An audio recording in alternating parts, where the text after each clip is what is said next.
Hello, everyone. Welcome back to the Queen of TV channel. Now, some quick things first before we get into our intro.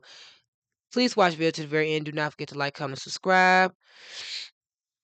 There will be cursing and profanity. If that's not your cup of tea, this channel is not for you. Second, and no, lastly, I'll be giving my honest opinion about the episode and the show as a whole. So, without further ado, let's jump right into it. I am your host, the Queen herself, and you are the Prince and Princesses. You're either a subscriber or you are a viewer.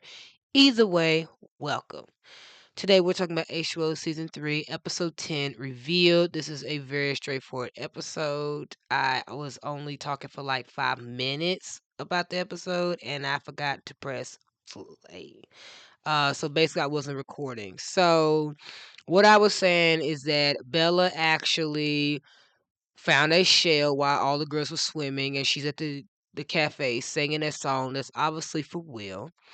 Will is staring at Bella, and Sophie notices and tells him that he's staring, but he laughs like he was thinking.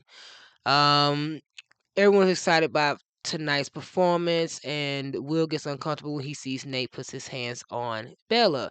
Bella goes after him to give him the shell that she found, and he can tell that the shell is very rare and it's like an artifact. They have a sweetheart to heart moment. He says that the song that she was singing came from the actual heart. He invites her over to the shack where he stays at. We see Will is there with Sophie, and they're talking about the shell, and he's looked it up on the internet.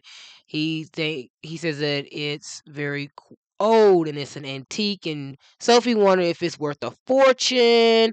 He said yeah to a collector. When she asked who gave it to him, this is when Bella shows up, and it's obviously revealed to her that it's from Bella. She reminds Will not to forget about his training, and she gives Bella a dirty look and then leaves. So Bella and Will get to talking, where he starts talking about the shell and everything, and asking her where she found it, and she's like, "Oh yeah, I found it from the shop," but he said, "I thought you found it from like washed up on the beach." And he asked her about Mako Island because he knows that she goes there a lot, and she says no, she doesn't. She realized real quick that he's trying to get information about Mako, and she gets upset, and they get into an argument and a fight. She later on tells Cleo and Rikki at Cleo's house, and Rikki kind of lays into Bella about her not staying away from Will and how she had warned her and everything, and Cleo is defending Bella, telling Rikki to let up on her, that Bella is clearly obviously in love, and of course, like, Will likes her back.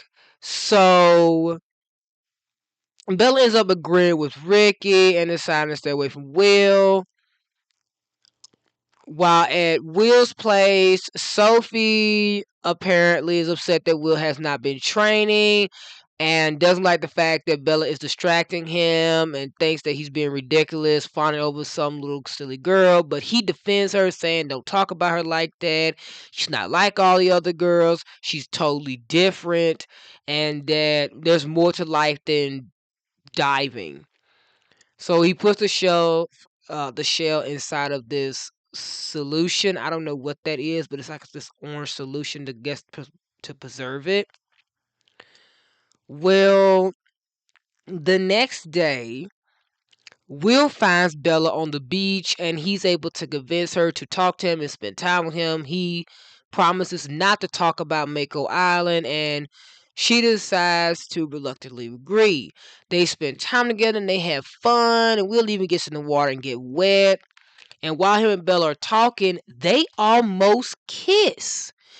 And he ends up putting his hand on her face where his hand is wet, and she has to go and starts to freak out. And when he chases after her, he notices that after a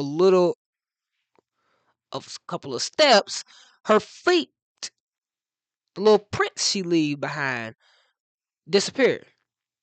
So now he's suspicious about her in water and Mako. So While at the cafe, Rick and Cleo are talking, and Cleo tells Rikki that she's being harsh on Bella. She should trust that Bella's not going to put their secret at risk. And Rikki agrees with her. And this is where they hear from Sophie that uh, Will is very intrigued by the shell. They think it's worth a fortune, that she's going to have somebody look for it. Rikki obviously freaks out and get upset. She tells Cleo to keep Sophie busy. Cleo does try, but Sophie ends up leaving even after Cleo uses her powers to try to get her soaking wet. She's not able to convince Sophie not to go home. Well, when Rikki gets to the shack, she finds evidence of Will doing research on the shell. He's got drawing pictures of Bella, pictures of Mako, pictures of water, um, all these different type of photos and drawings that he created. And when Rikki notices that Sophie's showing up, Rikki has to hide, and she ends up using her powers to heat the shell up, causing it to break and turn into ash.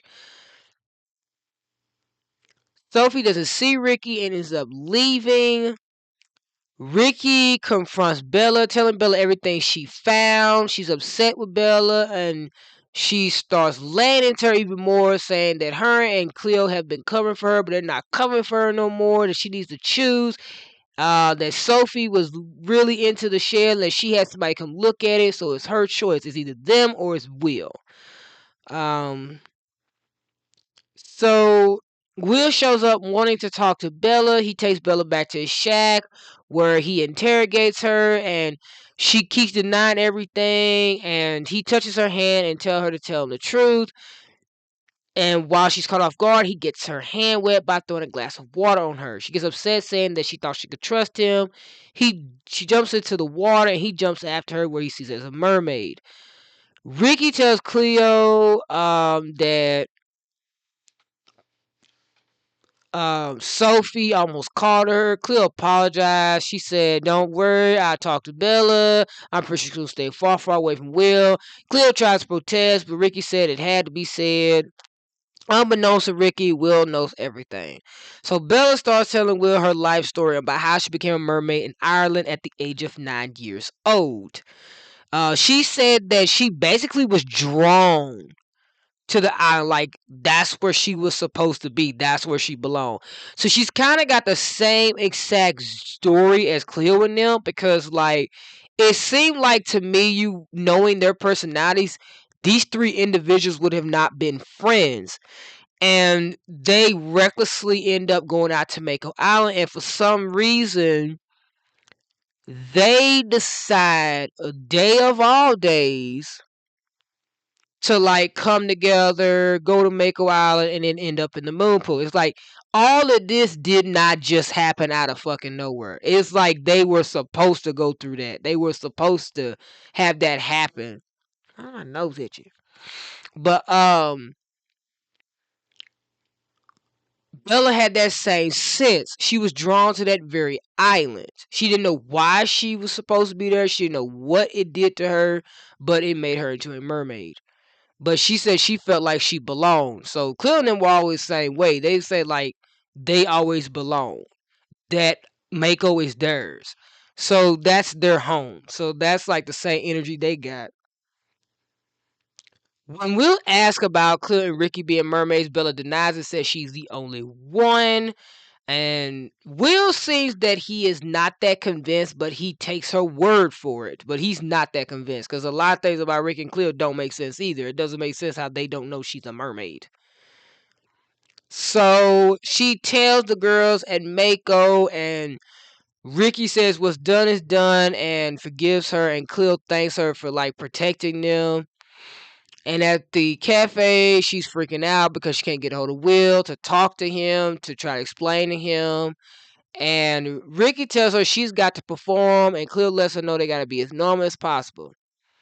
So she starts the song, and she sees that Will comes in, and she sees him talking to Sophie, and she doesn't know what they're talking about, but they do look her way. So when Will tries to leave, she runs off the stage to try to talk to him, and he brings up the shell, and that's what him and Sophie talked about, and he said that her secret is safe with him. So he keeps her secret. And everybody's glad that he's willing to keep the secret, but they're still like a bit on their toes. The girls are. And the moment ends with them, laughing and stuff when Bella starts asking about the picture and how was it cute and what it looked like. And the episode ends there.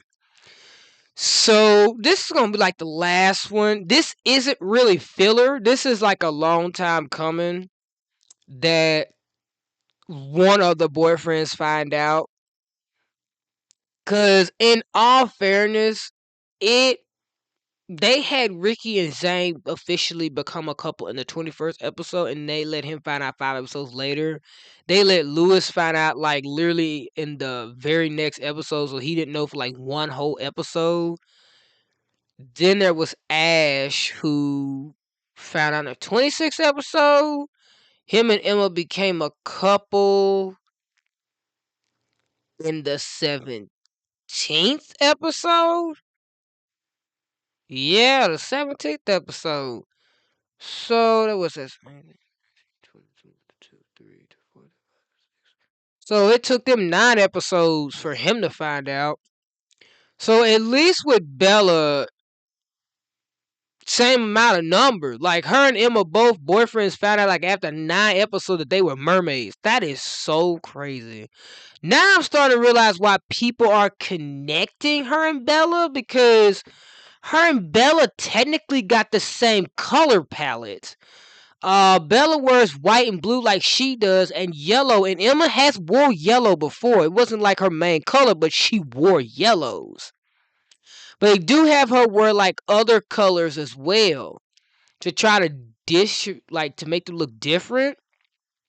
Also, it doesn't help that Bella has Cleo's personality from like season 1. And on top of that, it seems like to me the way that Rikki is acting is the same way that Emma acted when Zane was involved with the secret. So we kind of getting flashbacks from seasons. Because with Sophie coming into the picture and being in like first time meeting Zane, like immediately having a crush on him, knowing he has a girlfriend, is giving a call back to Charlotte. The only difference is that Rikki don't see it coming. And like Lewis and Cleo, they were having problems. And we'll see Sophie expand on those problems. That is so crazy. So season 3 is its own season, is its own story. But they do throw in some throwbacks in there to try to at least make you get the feel that this is still H2O. This isn't like anything different. But I feel like that Rikki is being way too harsh.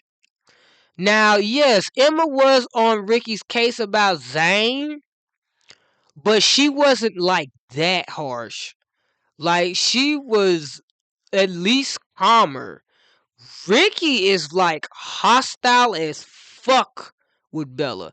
She's literally ripping into this girl. Like, with her saying, like, it's either us or him, Rikki, this girl has been on her own since she was 9. And she has never risked a secret. This girl has been at this longer than any of the 3 of you. She knows what she's doing. Why are you shitting on her like this? Leave her alone. I understand that you are paranoid and worried with this tentacle thing. This job that Zane gave you is stressing you completely out. And on top of that, now you got Will asking questions. But like, you are being hard on her. She is like, give her a chance. Like, damn, at least give her a year as a fucking mermaid. At least have reasons to say that she's actually reckless.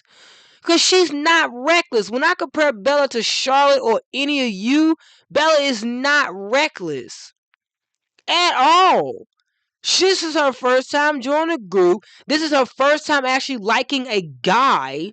This is the first time she's ever wanted to tell anyone her secret. You at one point wanted to tell Zane. Cleo is the only one that's been on Bella's side because Cleo wanted to tell Lewis, and I'm pretty sure if Emma was there, she'd be a lot more understanding. I feel like with Emma gone, there's no one to keep Rikki in check, and that was Emma's job.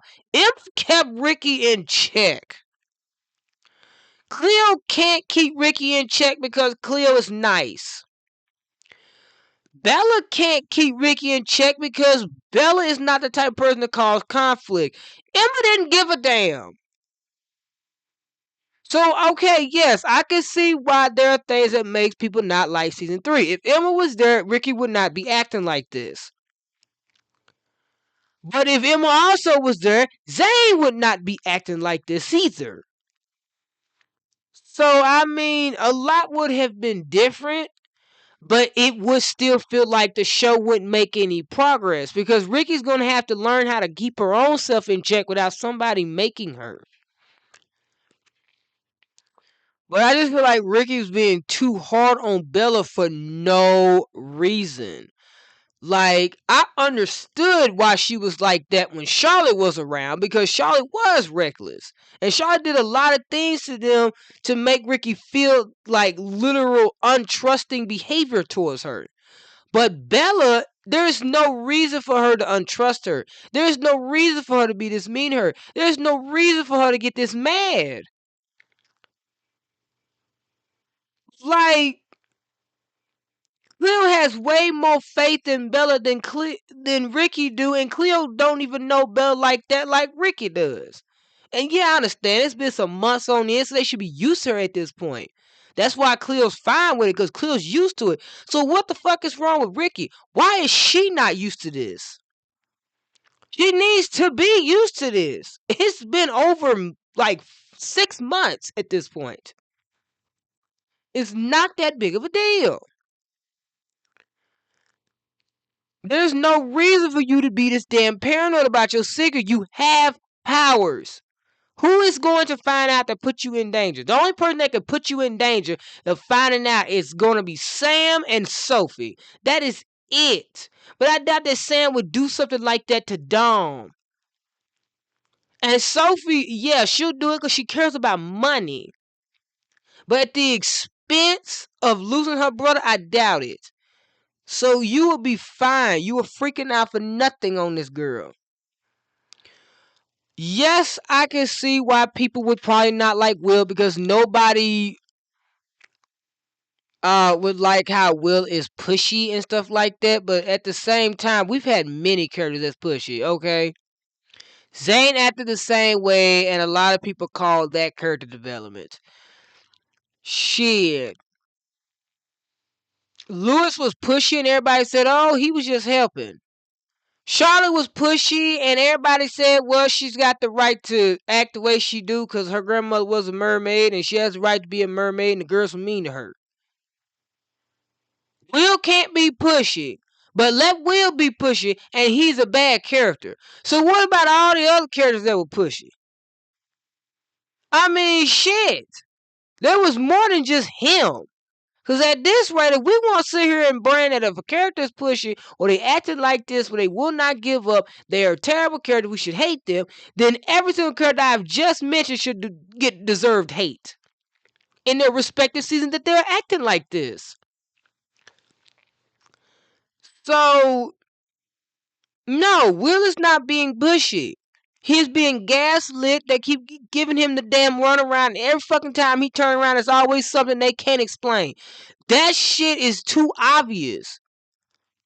That's too obvious now. Ever since they beat the power of the full moon, the girls got so damn comfortable they forgot how to lie. They don't know how to unexplain things.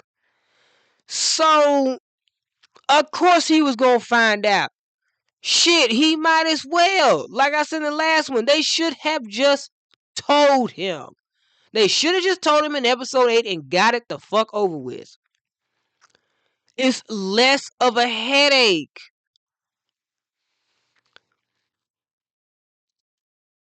That's talk about Will and Bella as a couple.